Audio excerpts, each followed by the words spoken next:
नमस्कार, आप देख रहे हैं न्यूज इंडिया। मैं हूं आसिफ इकबाल और आप सोच रहे होंगे कि इस वक्त ऐसा कौन सा प्राइम टाइम है। तो मैं आपको बताऊं कि बिल्कुल इस वक्त प्राइम टाइम है, क्योंकि राजस्थान के चुनाव की चर्चा करने वाले हैं हम। और राजस्थान चुनाव की चर्चा उस शख्सियत के साथ करने वाले हैं जो शख्सियत राजस्थान की राजनीति में अहम मुकाम हासिल कर चुका। वो शख्सियत जो राजस्थान की राजनीति की चर्चा करे और उससे बात न करे, ऐसा हो नहीं सकता है। तो हम प्रताप सिंह खचरियावास की बात कर रहे हैं, जो कैबिनेट मंत्री हैं और सबसे मजबूत सिपासलार हैं अशोक गहलोत के। प्रताप जी, आपका बहुत बहुत स्वागत है न्यूज इंडिया पर।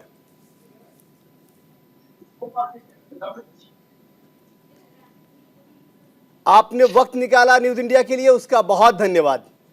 सबसे पहला सवाल यही, कितने आश्वस्त हैं आप सरकार बनाने को लेकर? देखिए, एक बात मानकर चलना, कांग्रेस पार्टी 100% जीतेगी। आप नोट कीजिए, पूरे राजस्थान के चुनाव में पूरा हिंदुस्तान का बीजेपी का नेता कहां कहां पर नहीं आया। रेगुलर प्राइम मिनिस्टर खुद सड़क पर है, पूरी बीजेपी सड़क पर है, सब लोग जोर लगाकर पूरा जोर लगा रहे हैं। एक बात तो साबित हो गई कि जनता ये समझ गई कि बीजेपी सिर्फ बातें ही बातें करती है, कांग्रेस काम करके दिखाती है। ये चुनाव कर्म और सेवा को समर्पित है। जिसने अच्छे कर्म किए हैं, जिसने सेवा की है, जनता उसको वोट करेगी। उसमें हमारी स्थिति बहुत बड़ी। बिल्कुल, लेकिन अभी कुछ देर पहले ही, मुश्किल से 1 घंटे पहले की बात कर लें कि 1 घंटे पहले गृह मंत्री अमित शाह प्रेस वार्ता कर रहे थे और बड़े सारे इल्जाम लगा रहे थे। उन्होंने तो एक बहुत बड़ा इल्जाम लगा दिया कि अशोक गहलोत जी चाहते हैं कि वैभव गहलोत अगले मुख्यमंत्री बने और इसी के लिए वो कोशिशें कर रहे थे। इस वजह से ये परिवारवाद को लेकर गहरा चोट किया है उन्होंने। देखिए, गृह मंत्री जी ने जो भी बयान दिया है, वो बयान क्यों दिया वो तो वही बता सकते हैं जी, लेकिन राजस्थान में कांग्रेस पार्टी बहुत मजबूत है। आपको इधर उधर की बात करने के बजाय बीजेपी को अपने काम बताने चाहिए। हम अपनी योजनाओं के आधार पर, अपने काम के आधार पर, जो डेवलपमेंट और वेलफेयर का हमारा मॉडल है राजस्थान का, राम राज्य का अर्थ है जन कल्याण और विकास। हम तो जन कल्याण और विकास के रास्ते पर, हमारी योजनाओं के दम पर चुनाव लड़ रहे हैं और ये हमारे ऊपर डायरेक्ट चार्ज लगाकर चुनाव लड़ रहे हैं। आप बताओ, ये बिना सिर पैर की बातें करते हैं। कोई कह रहा है मुख्यमंत्री ये कर देगा, मुख्यमंत्री के ऐसा नहीं, तो जादू से सबको गाइड कर देगा।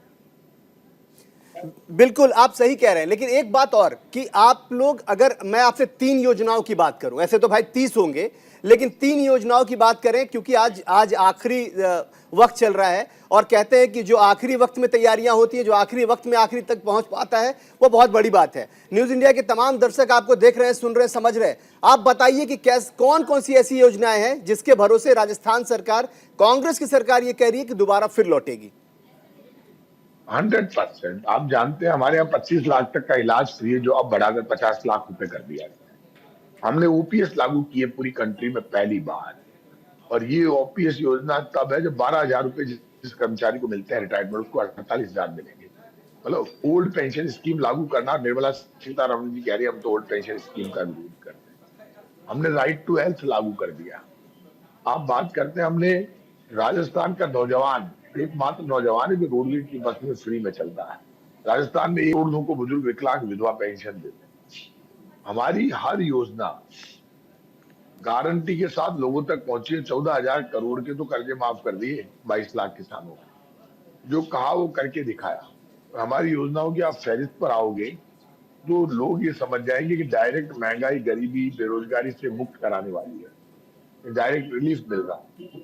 बीजेपी तो रिलीफ की बात ही नहीं कर रही। बीजेपी तो तुष्टीकरण के ऊपर बोलती रहती है। तो तुष्टीकरण की राजनीति, तो बीजेपी बताएगी इसका अर्थ क्या है तुष्टीकरण।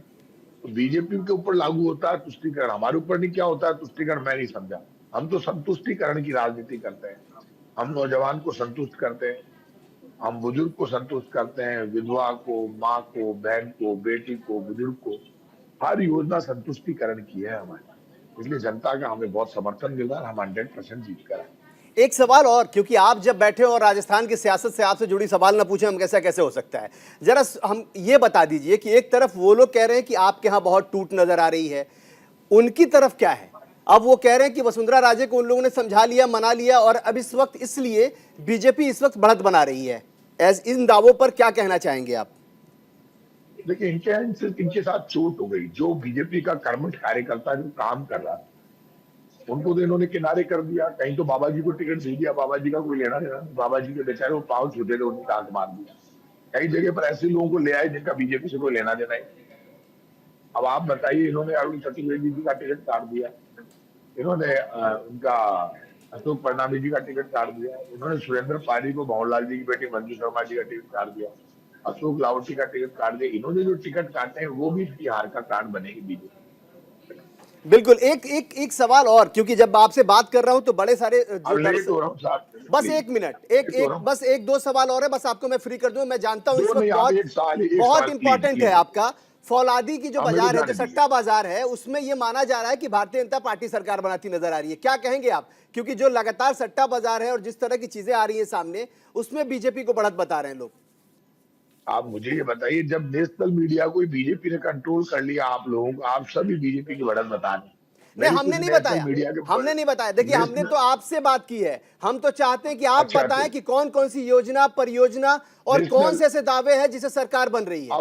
अब लंबी हो जाएगी बात। नेशनल मीडिया अधिकतर जगह ही आगे बता रहा, तो जब ये नेशनल मीडिया को कंट्रोल कर लिया बीजेपी ने, तो सट्टा मार्केट को कंट्रोल नहीं करेगी। बहुत पैसा है बीजेपी के पास। Thank you. आप ये बता दीजिए कि अशोक गहलोत जी मुख्यमंत्री बन रहे हैं? देखिए, साफ तौर पे है कि बहुत सारे वक्त, बहुत बिजी शेड्यूल में उन्होंने वक्त निकाला और उन्होंने कहा कि देखिए, अब वो साफ तौर पे है कि कई सारे सवालों के जब जवाब लीडर के पास नहीं होते हैं तो वो सीधा ठीकरा मीडिया के ऊपर फोड़ देते हैं। उनसे जब सवाल के जवाब मांगे गए तो वो किस तरीके से खींच करते नजर आए, ये भी दिखा। लेकिन ये जरूर है कि उन्होंने वक्त निकाला न्यूज इंडिया के लिए, उसके लिए उनका धन्यवाद। और साफ तौर पे उन्होंने जिन जिन बातों को कहा है, जिन बातों की चर्चा पर चर्चा की है, साफ तौर पे ये भी कहा कि सरकार तो उन्हीं की बनेगी। और अमित शाह की बातों पर, जो गृह मंत्री ने उन पर आरोप लगाए थे, उस पर उन्होंने स्पष्टीकरण दिया है कि वो सिर्फ आरोप लगा सकते हैं, जबकि भारतीय जनता पार्टी में जितने टिकट कटे हैं उसका खामियाजा भारतीय जनता पार्टी को भुगतना पड़ेगा। और वो अपनी सरकार को दोबारा बनाने को लेकर बहुत आश्वस्त नजर आ रहे हैं और कह रहे हैं कि कांग्रेस पार्टी ही अगली सरकार बनाएगी। आप देखते रहिए न्यूज इंडिया, क्योंकि यहां खबरों का सिलसिला रुकता नहीं है। बहुत धन्यवाद।